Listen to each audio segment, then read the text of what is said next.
भारतीय राजनीति का थर्मामीटर हमेशा चढ़ा ही रहता है। यहाँ एक चुनाव खत्म नहीं होता कि दूसरे की बिसात बिछने लगती है। लेकिन इस बार हवा में सिर्फ चुनावी गर्मी नहीं है, बल्कि एक बेचैनी भी है। एक तरफ देश की सबसे बड़ी विपक्षी पार्टी दिल्ली में सड़कों पर उतरकर वोट चोरी का अलार्म बजा रही है, तो दूसरी तरफ बिहार से एक ऐसी खबर आ रही है जो चुनावी वादों को की पूरी किताब पर ही सवालिया निशान लगा देती है। और इन सब के बीच देश के सबसे बड़े राज्य उत्तर प्रदेश के मुख्यमंत्री ने एक ऐसी बात कह दी जिसने सियासी शतरंज के सारे समीकरणों को उलझा दिया है। नमस्कार, मैं नाहिद और आप देख रहे हैं एक संदेश। अगर आप हमारे चैनल पर नए हैं तो प्लीज इसे सब्सक्राइब जरूर करें और इस वीडियो को आखिर तक देखें। आज हम बात इन्हीं तीन धागों को जोड़कर भारत की एक चुनावी राजनीति की उस तस्वीर को समझने की कोशिश करेंगे जो पर्दे के पीछे बन और बिगड़ रही है। कहते हैं सियासत में सबसे मुश्किल होता है अपने ही घर में उठी आवाज को समझना। विपक्ष का हमला तो दिन का काम है, लेकिन जब आपकी अपनी टीम का कप्तान ही खेल के नियमों पर चिंता जता दे और सवालिया निशान लगा दे तो मामला दिलचस्प हो जाता है। लखनऊ में बीजेपी का एक कार्यक्रम चल रहा था, मंच पर जश्न का माहौल था। तभी मुख्यमंत्री योगी आदित्यनाथ ने बोलना शुरू कर दिया।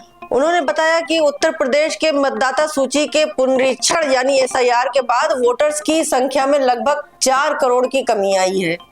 अब आप कहेंगे कि ये तो एक प्रक्रिया है, लेकिन असली कहानी इसके बाद शुरू होती है। योगी जी ने अपनी पार्टी के कार्यकर्ताओं और नेतृत्व को जो समझाया वो ध्यान से सुनने वाला था। आप भी सुनिए। उत्तर प्रदेश की आबादी है 25 करोड़। कितनी है? 25 करोड़। 25 करोड़ की आबादी में मतदाता सूची में नाम होने चाहिए कुल 64%। 64 से 65% लोग ऐसे होने चाहिए, ऐसे होंगे जो 18 वर्ष से ऊपर के होंगे। 18 वर्ष से ऊपर का हर वयस्क मतदाता जो उत्तर प्रदेश का निवासी है वह मतदाता सूची में नाम उसका होना चाहिए। होना चाहिए कि नहीं होना चाहिए? यही है ना। अब 18 वर्ष से ऊपर का मतदाता सूची में नाम होना चाहिए, तो यह संख्या होनी चाहिए 16 करोड़। और मतदाता सूची में एसआईआर के बाद जो मतदाता सूची में नाम आए हैं वो कितने आए हैं? 12 करोड़। ये 4 करोड़ का जो गैप है, 2025 की जो मतदाता सूची थी जनवरी 2025 की, उसमें कुल नाम थे 15 करोड़ 44 लाख। कितने थे?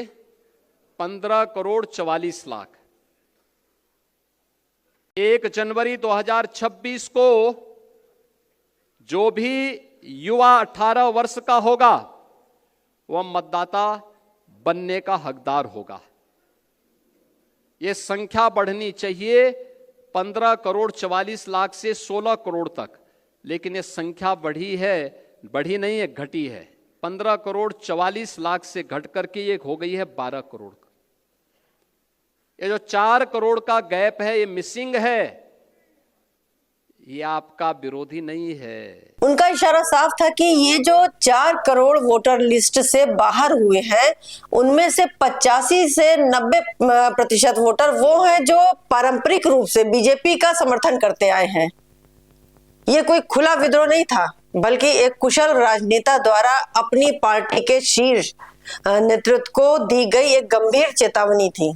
ये एक तरह से कहना था कि कागज पर सब कुछ दुरुस्त करने की प्रक्रिया में कहीं हम जमीन पर अपना किला तो नहीं खो रहे हैं।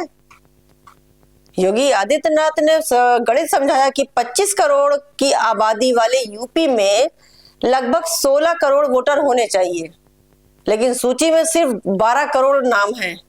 ये 4 करोड़ का अंतर 2027 के चुनाव में किसी भी पार्टी का खेल बना या बिगाड़ सकता है। योगी जी का बयान आया कि विपक्ष ने तुरंत लपक लिया। अखिलेश यादव ने तो बिना मौका गवाए योगी जी की ही बात को पकड़कर एक नया नैरेटिव गढ़ दिया। अखिलेश ने ट्वीट किया कि और कहा कि मुख्यमंत्री जी तो खुद ही मान रहे हैं कि गड़बड़ करने वाले 85% वोटर बीजेपी के थे जो अब हटा दिए गए हैं। अखिलेश ने तो कहा कि इसका मतलब कि हर सीट पर 84,000 फर्जी वोट कम हो गए हैं। इस पूरे घटनाक्रम से एक बात तो साफ हो गई कि योगी आदित्यनाथ ने बेहद सधे हुए अंदाज में एक तीर से कई निशाने साधे हैं। उन्होंने अपनी चिंता भी जता दी, कार्यकर्ताओं को जमीनी हकीकत से आगाह भी कर दिया और दिल्ली में बैठे हाईकमान को यह संदेश भी दे दिया है कि उत्तर प्रदेश को हल्के में नहीं लिया जा सकता। अगर यूपी में वोटरों के नाम गायब होने की चिंता है तो बिहार में वोटरों के साथ एक ऐसा मजाक हुआ है जिसे सुनकर आप सिर पकड़ लेंगे। इसे आप चुनावी लोक लुभावन योजनाओं का साइड इफेक्ट भी कह सकते हैं। मामला मुख्यमंत्री महिला रोजगार योजना का है। चुनाव से ठीक पहले सरकार ने महिलाओं के खाते में 10-10 हजार रुपए डालने का ऐलान किया था। शायद आपको याद होगा जब बिहार में चुनाव चल रहे थे, अब डाला भी था। लेकिन वोट पाने की जल्दबाजी में एक ऐसी तकनीकी गड़बड़ी हुई कि पैसा महिलाओं की जगह कई पुरुषों के खाते में चला गया। चुनाव हो गए, सरकार बन गई और अब 1 महीने बाद अधिकारियों को अपनी गलती याद आई। अब उन पुरुषों को चिट्ठियां भेजी जा रही हैं जिसमें कहा गया है कि गलती से आपके खाते में 10,000 रुपए आ गए हैं, कृपया इन्हें वापस कर दें। विपक्षी पार्टी आरजेडी बताता है कि यह कोई गलती नहीं बल्कि वोट खरीदने का एक अनाड़ी तरीका था जो अब उल्टा पड़ गया है। आरजेडी का कहना है कि जिस राज्य में इतनी गरीबी और बेरोजगारी है वहां ये पैसे तो उसी दिन खर्च हो गए होंगे। अब सरकार किस मुंह से पैसे वापस मांग रही है?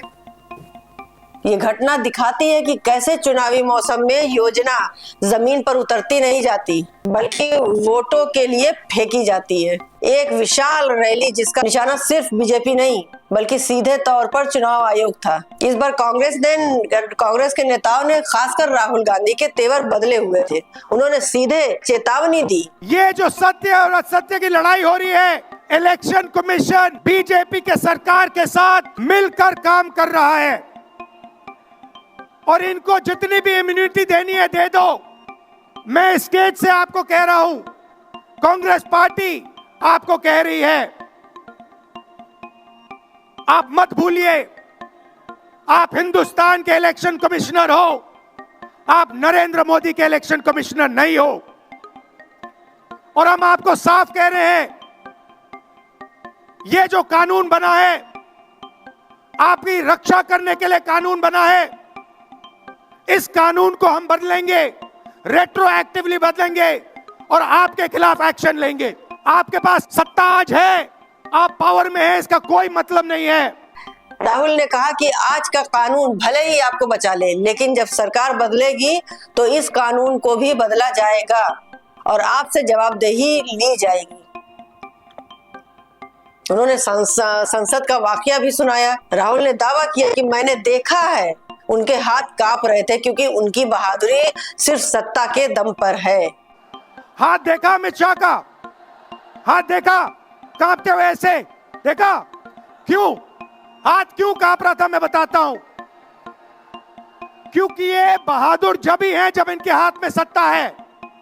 जैसे ही इनके साथ से सत्ता निकलेगी आप देखना इनकी बहादुरी कहां जाएगी। कांग्रेस अध्यक्ष मल्लिकार्जुन खड़गे ने भी एक भावुक अपील की। उन्होंने बताया कि रैली के दिन उनके बेटे का बड़ा ऑपरेशन था लेकिन वो पार्टी कार्यकर्ताओं के बीच रहना ज्यादा जरूरी समझते थे। ये कांग्रेस की तरफ से ये दिखाने की कोशिश थी कि ये लड़ाई अब उनके लिए कितनी व्यक्तिगत और महत्वपूर्ण हो चुकी है। प्रियंका गांधी ने भी भीड़ से चुनाव आयुक्तों के नाम दोहराने को कहा ताकि ये संदेश जाए कि इन चेहरों को देश याद रखेगा। ये रैली सिर्फ भाषणों का मंच नहीं था बल्कि कांग्रेस की उस रणनीति का हिस्सा थी जिसके तहत वो चुनावी प्रक्रिया में लोगों को घटते विश्वासों को एक राष्ट्रीय मुद्दा बनाना चाहती है। ये सब मिलकर एक ही ओर इशारा कर रहे हैं। भारतीय लोकतंत्र की सबसे बड़ी ताकत यानी हमारी चुनावी प्रक्रिया पर भरोसे का एक बड़ा संकट मंडरा रहा है। आप इस बारे में क्या सोचते हैं? अपनी राय कमेंट बॉक्स में जरूर बताइएगा। फिलहाल आज के लिए बस इतना ही। राजनीति की दुनिया के हर अपडेट हम आप तक पहुंचाते रहेंगे। तब तक के लिए मुझे इजाजत दीजिए और देखते रहिए एक संदेश। नमस्कार, जय हिंद।